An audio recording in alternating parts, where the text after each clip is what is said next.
બનાસકાંઠા જિલ્લાના વિભાજન સામે વિરોધનો સૂર ઉઠ્યો છે। થરામાં વેપારીઓએ બંધ પાડીને વિરોધ કર્યો હતો। કાંકરેજનો સમાવેશ બનાસકાંઠા અથવા પાટણમાં કરવા માટે માંગ કરાઈ છે।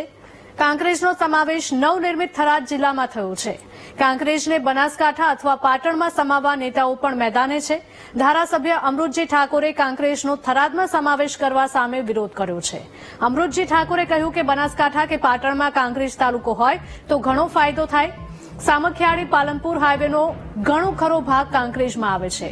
વેપારીના નાના મોટા કામ સહેલાઈથી પૂર્ણ થઈ શકે તેમ છે।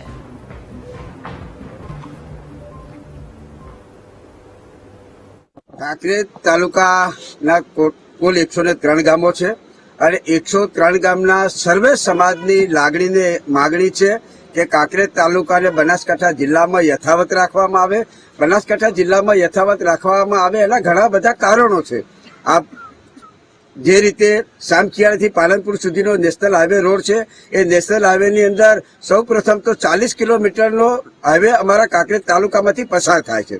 એટલે કાંકરેજ તાલુકાના નાના મોટા વેપારીને ખેડૂતોને કોઈ પણ વ્યક્તિને સરકારી કામકાજ માટે ડીસા પ્રાંત કચેરી જવું પડે તો વિધિન રોડ ઉપર ઉભા તો 5 જ મિનિટમાં એને વિકલ્પ મળી જાય, પાલનપુર જઈ શકે। મારો વેપારી કે પાટણ બનાસકાંઠા કે અમદાવાદના ધંધા સાથે સંકળાયેલો હોય તો એ પાલનપુર કે ડીસાનું કામ બતાવી પાટણ બનાસકાંઠા પાટણ કે મહેસાણા જઈ શકે।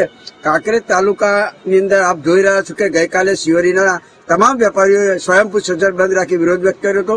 આજે કાંકરેજ તાલુકાના સૌ નાના મોટા વેપારીઓએ સ્વયંભૂ બંધ રાખી અને વિરોધ વ્યક્ત કર્યો છે। આપના તમામ મીડિયા, ઇલેક્ટ્રોનિક મીડિયા અને પ્રિન્ટ મીડિયાનો પણ સવિશેષ હું આભાર માનું છું કે 2 દિવસથી સતત આપ આ પ્રચાર જે કે કાંકરેજ તાલુકાના જનતાનો જે અવાજ છે અવાજ સરકાર સુધી આપ પ્રચાર માધ્યમથી પહોંચાડી રહ્યો છે બદલ આપ સૌ મીડિયા મિત્રોનો પણ આભાર માનું છું। સમાવેશ નહીં કરાય તો શું રણનીતિ? સમાવેશ નહીં કરવામાં આવે તો અમે તાલુકાના વિવિધ જે અમારા સંગઠનો છે, નાના મોટા વેપારી એસોસિએશનના જે પ્રમુખો છે એ પ્રમુખો સાથે આવનાર સમયમાં ચર્ચા વિચારણા કરી અને આગળની રણનીતિ નક્કી કરી। રાજકોટ